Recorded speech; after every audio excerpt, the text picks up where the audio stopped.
Hi, it's Jamie McIntyre here and welcome to tonight's episode of 21st Century TV. Tonight, I'm really excited to be able to share with you Eric Bailey, all the way from Chicago originally, or sorry, LA, Los Angeles, and a former basketball champion. Eric's here to join us tonight. Eric, welcome along. Thank you very much. So tell us a little bit about, obviously you'll start your life off in Los Angeles, and a pretty tough city to grow up in. What was your life like living back there? Living in Los Angeles was, there was a different type of environment. On the one hand, you had a lot of people who had just totally given up on life. And on the other hand, you had people who actually just really working, trying to develop their life. And I was sort of stuck in the middle, and I had sort of two mindsets. So there was poverty, there was racism, there was unemployment, there was hopelessness. And I took a long time to try to work out, where I was going to end up. So it was a challenge. Yeah, so obviously growing up in a pretty tough environment. Basketball has been a big part of your life, obviously being a professional athlete for a large part of it. When did you discover the passion for playing basketball? Well, not until I was 14. I had a bone disease in both my knees. And wow. Growing up in primary school, I was like 6'3" when I was 12. Wow. And I got to the stage where I couldn't really run, so all the kids used to pick on me, and basically I started to feel like there was no hope for me. And then I ran into a coach who looked at me and said, I see some potential, I see some talent, why don't you try out for the team? And because my mindset was of the fact that I'm never going to make it in life, I had all these excuses why I shouldn't even try out. He just said, give me 1 hour of your time, just commit 1 hour. In that first game, I scored 73 points by myself, wow. which was a high school record. And from that point onwards, I realized that, if I actually committed and actually tried to do something, maybe my life could change. Wow. So would you say for a lot of young people, I know that the situation in England many years ago, they took sport out of school. And as a result, they realised that obviously England at Olympics and in sporting endeavours really didn't perform at all, and they put it back into school. They realised it's very important. So do you think there's a big, how important do you think sport is for teenagers in developing themselves? I think it's crucial, it's essential, because what you learn when you play sport is discipline. You learn how to get along with other people. You learn how to develop your skills and your talent and commitment. And those are the metaphors for life success, being able to do those things. And also, you're in an environment where you get to culturally mix with people from all different walks of life. Being in South Central Los Angeles, I had never really been around a white person before, or never been around an Asian person before. And when I started playing sport, and we started going to different schools, and I started seeing how other people live, I thought, wow, there's a big world out there, multiculturalism. So maybe one day I could elevate myself to maybe one day be able to live in a broader or wider community.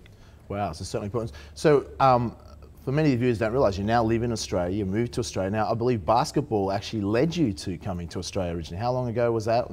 And how did that happen? Well, I got cut from the Portland Trail Blazers in the NBA in America, and I was asked to come to Australia to play basketball. However, what I didn't know is that where I was going was different than what I thought. They told me I was coming to Australia, but I ended up in Tasmania because they told me it was like Hawaii.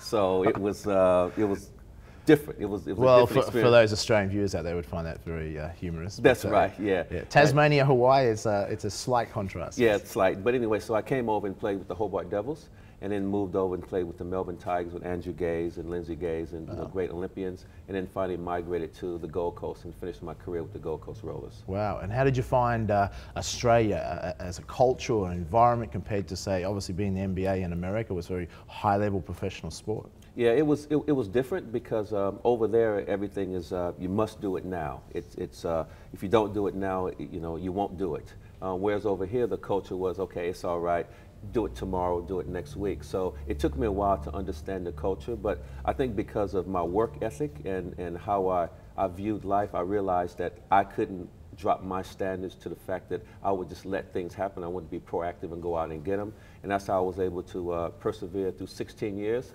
with 9 knee operations and a hip replacement. Wow. The doctors and physios and people say you need to quit, but I realized that I still had some passion, so I just kept going until I realized that I didn't have the passion to continue on. Wow. So now a lot of top athletes in whatever endeavour, every sport around the world, they might achieve the heights in their sport, but when they finish, many of them fail to transform that skill set to a new career and really blossom in a new career. Now, obviously, you're one of the few that have been able to leave the basketball court and then set yourself up in a professional speaking career. So how did that transformation happen? Well, I guess during the last couple of years of professional sport, I realized that there was something else that I was going to have to transform myself into, sort of reinvent myself. And I'd always had a passion for working with kids, with youth. Yep. Coming from the inner city, I always thought maybe when I finished playing professional sport, I could come back and give back. And I got an opportunity to work in a couple schools, and I realized that I had a message that resonated with the young people of Australia, and I thought, right, that's where I'll start. From that, I developed a career in also speaking with adults and corporations, and I just built on that slowly. And now, as you know, I travel around the world, been to 10 countries, spoken to millions of people, and for me, this is my gift. My gift is now to give back. Yeah, well, for many, I mean, obviously I had the privilege of speaking with you on stage, and I know we've worked together with the youth summits around Australia and empowering the teenagers and schools that bring all their teenagers in, and I've seen the impact that you've had on these kids' lives. And as far as what's the, I guess, one or two things that you can share, not just with teenagers, but with adults out there to say, wherever they're at in their life, how do they perhaps take it to that next level or believe more in themselves to accomplish more in their life? Yeah, I guess the core message is belief is the key. Understanding that you were born, everybody was born for greatness, and not take for granted your opportunities and make the most of every day, every breath, because tomorrow's not promised. And I know we've talked about this before, but what we do with the youth forums is to inspire the young people to actually be proactive, not sit back and just wait, just go out and just take control of their lives. And make it happen. And make it happen, yeah. What do you think is perhaps a common thing? Obviously, you've spoken to tens of thousands of people. What's maybe a common one or two things that you find that perhaps holds people back from achieving even a fraction of their potential? One is fear of failure and fear of success. Yep. A lot of people think that if they try something and they don't get the result that they want right away, that they failed. That's simply not the case. If you don't get the result that you want right now, you need to analyze and say, let's go back, look at what we did, and have a different approach. And the second one is success. People fear that if they do make it, that other people around them might try to pull them down or, criticize them. So it's that whole thing. And I just say, the more successful you can be, the more that you will be able to help other people out.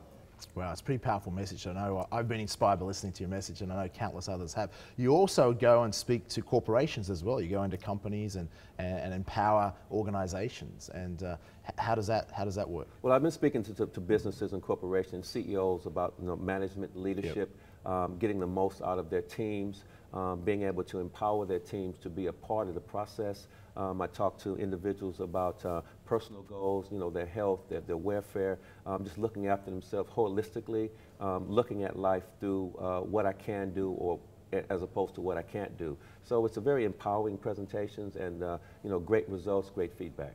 Sounds fantastic. It was great to share with you on 21st Century TV. Always. We look forward to seeing you on many more stages. Thank you. And those viewers out there, if you ever like to have Eric speak to your organisation or speak at an event, the details will be available for you at 21st Century TV. An outstanding speaker. I would definitely say one of the most inspiring speakers I've seen, definitely in Australia, if not the world. Thank you. Eric Bailey, former NBA champion, now a professional motivation speaker. Stay tuned for upcoming episodes on 21st Century TV. We look forward to talking to you soon.